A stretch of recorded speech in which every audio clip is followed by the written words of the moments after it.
Assalamualaikum warahmatullahi wabarakatuh. Nama saya Selvi Kartika dari kelas MBS 6B. Di sini saya akan membacakan materi dari kelompok Diana Ratnawati, Rahmadi, dan Siti Harpiani yang berjudul tentang hadis dari segi kuantitas. Yang pertama ada pembagian hadis dari segi kuantitas. A. Hadis mutawatir. Pengertian hadis mutawatir secara etimologi, kata mutawatir berarti mutatabi atau beriringan tanpa jarak. Dalam terminologi ilmu hadis, ia merupakan hadis yang diriwayatkan oleh orang banyak dan berdasarkan logika atau kebiasaan, mustahil mereka akan sepakat untuk berdusta. B. Syarat hadis mutawatir. Yang pertama, hadis mutawatir harus diriwayatkan oleh sejumlah besar perawi dan dapat diyakini bahwa mereka tidak mungkin sepakat untuk berdusta.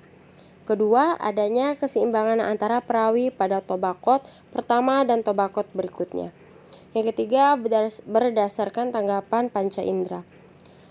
Yang C. Macam-macam hadis mutawatir. Hadis mutawatir lafzi, yaitu hadis yang diriwayatkan dengan lafaz dan makna yang sama, serta kandungan hukum yang sama.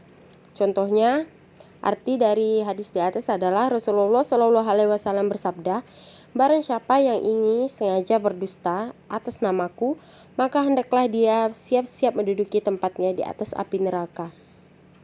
Yang kedua, hadis mutawatir maknawi, yaitu hadis mutawatir yang berasal dari berbagai hadis yang diriwayatkan dengan lafaz yang berbeda-beda, tetapi jika disimpulkan mempunyai makna yang sama, tetapi lafaznya tidak sama.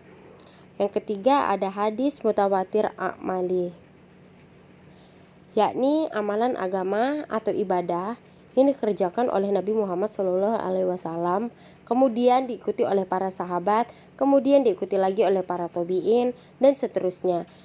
Lalu diikuti lagi oleh generasi sampai sekarang pada zaman kita.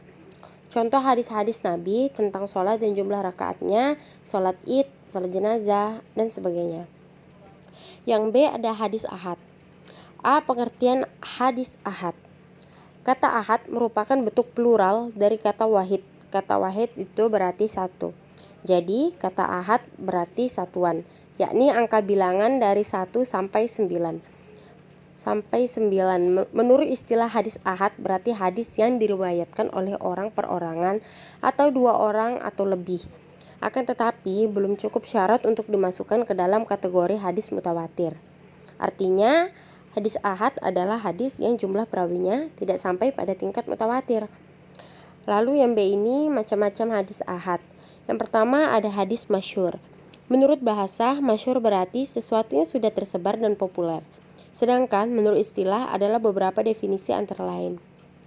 Artinya hadis yang diriwayatkan dari sahabat tetapi bilangnya tidak sampai pada tingkatan mutawatir, kemudian baru mutawatir setelah sahabat dan orang yang setelah mereka. Hadis masyhur ada yang berstatus sahih, hasan, dan dhaif. Hadis masyhur yang berstatus sahih adalah yang memenuhi syarat-syarat hadis sahih, baik sanad maupun matannya. Sedangkan hadis masyhur yang berstatus hasan adalah hadis yang memenuhi ketentuan-ketentuan hadis hasan, baik mengenai sanad maupun matannya. Seperti hadis Nabi yang berbunyi artinya tidak memberikan bahaya atau membalas dengan bahaya yang setimpal.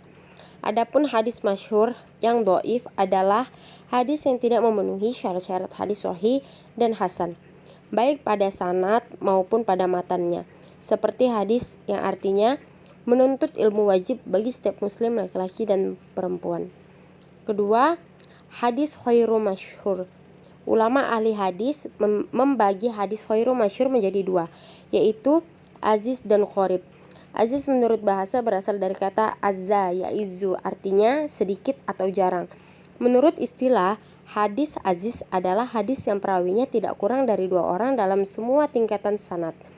Menurut Ibnu Hajar, yang dimaksud dengan hadis qorib adalah hadis yang dalam sanadnya terdapat seorang yang menyendiri dalam meriwayatkan di mana saja sih penyendirian dalam sanad itu terjadi. Penyendirian perawi dalam meriwayatkan hadis itu biasa berkaitan dengan personalitasnya. yakni tidak ada yang meriwayatkan selain perawi tersebut atau mengenai sifat atau keadaan perawi itu sendiri. Maksudnya sifat di sini itu dan keadaan perawi itu berbeda dengan sifat dan kualitas perawi-perawi lain yang juga meriwayatkan hadis itu. Sekian yang bisa saya sampaikan materi dari kelompok Dwi, Siti, dan Rahmadi. Kurang lebihnya saya mohon maaf. Wabillahi taufiq wal hidayah. Wassalamualaikum warahmatullahi wabarakatuh.